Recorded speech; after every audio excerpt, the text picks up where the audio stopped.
Well, it's time now for today's perspective, and we're going to continue our look at the French local elections. We can speak to Associate Professor in French and Francophone Studies at the University of Nottingham, Mr. Paul Smith. Thanks so much for your time.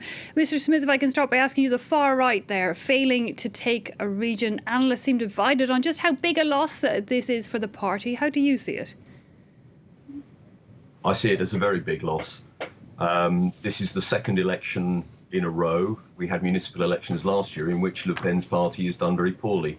And she would have certainly seen it as being a stepping off point, a jumping off point for the Rassemblement National, which needs to show that it's more than just the Marine Le Pen show. Of course, some people would argue that in the presidential election, it doesn't need to be more than the Marine Le Pen show, but a lot of young, thrusting political figures who were kind of seen as being the new generation post-2017 within the new movement, within the National Rally, have absolutely crashed and burned. And so that's a very big disappointment for her. And it's the second one on the bounce after last year's municipals. Of course, the argument from that National Rally party today is that it's the undemocratic French particularity that you had this alliance of all the other parties against their one candidate. Well, that's what they always say, you know, that it's the system is against them, the system is biased, the system is, you know, fixed, but they play by the same system. And they actually, you know, in the first round, they've got to look back at 2015. The last regional elections, they were the largest polling party nationally. They saw that as being the moment where they stepped forward. OK, so they were leading in a number of regions. They didn't win them. And this time round, they've gone backwards. So this is not them stepping forward. Of course, they will argue that it's undemocratic because that's what populist parties do. But at party headquarters for the last week, they've been feeling very sorry for themselves. One of the main takeaways we're looking at this morning is that massive abstention rate of 66% deciding not to cast a ballot. Is that something that has a direct impact on, say, the core base of a party like the National Rally? Well, I mean, it's certainly not helping them that 3/4 of their voters didn't turn out. I mean, that's the real problem for them. We remember this time last week, or a little bit earlier this time last week, Le Pen was calling on her voters to get out in the second round and vote for the National Rally, but they just didn't listen. They simply weren't motivated by her. I mean, a lot of French people weren't. It's not just them, as your report said, and it failed to catch the imagination, the regional election. So that's part of the problem. But certainly it's a problem for her in particular, and similarly for Macron, is that if she's serious about, you know, one of the things we talked about in previous years was the way that the National Front and the National Rally were beginning to put down roots in local elections, either at the municipal level, the departmental, or the regional level. This election has shown us that has not advanced and indeed has gone backwards from her perspective. She's not looking like, you know, a party that's putting down roots.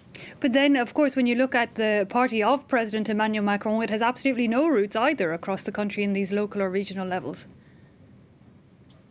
No, that's absolutely true. But and in some ways, the National Front to some extent the National Rally resembles in some ways La République en Marche. You know, these are political movements. They're kind of electoral machines, as it were, not particularly effective ones in terms of getting local councillors elected, but they're good at getting people into the second round of the presidential election. What Macron showed us in 2017 is that you can succeed without actually much support at the grassroots level. And that's where this is going to become interesting. It's a takeaway from this, a take home from this election as well for people like Xavier Bertrand, potentially Valérie Pécresse, although Pécresse, if she were to be a candidate, would have Les Républicains behind her, but someone like Xavier Bertrand as well, that, you know, we learned the lessons from Macron that actually subnational elections are one thing, regionals, municipals, etc., but national elections actually in France might be functioning in a different way, and that all you need is, you know, we described En Marche back in the day as a startup. Maybe that's all you need. So one has to be cautious, if you like, as how far we take the results from these local elections and put them forward to the looking glass of next year's presidential polls. But do you think perhaps the National Rally and Macron's République En Marche might look and change their tactics based on the results here? You know, the National Rally, for example, has been moving more to the centre. Will they change who they're trying to appeal to between now and the presidential polls? Well, they were hoping to really drive a stake into the heart of Les Républicains. Les Républicains has resisted, and you showed Valérie Pécresse talking about the resistance of this centre and right in France, and it's very much their voters who got out and voted. We know that what Macron is planning to do is push on with reforms, how far he's going to go with pension reform, underlining the economic progress that France is making, social reforms and so forth, very much trying to set to one side the regional elections. He would have hoped for something else, but he didn't get it.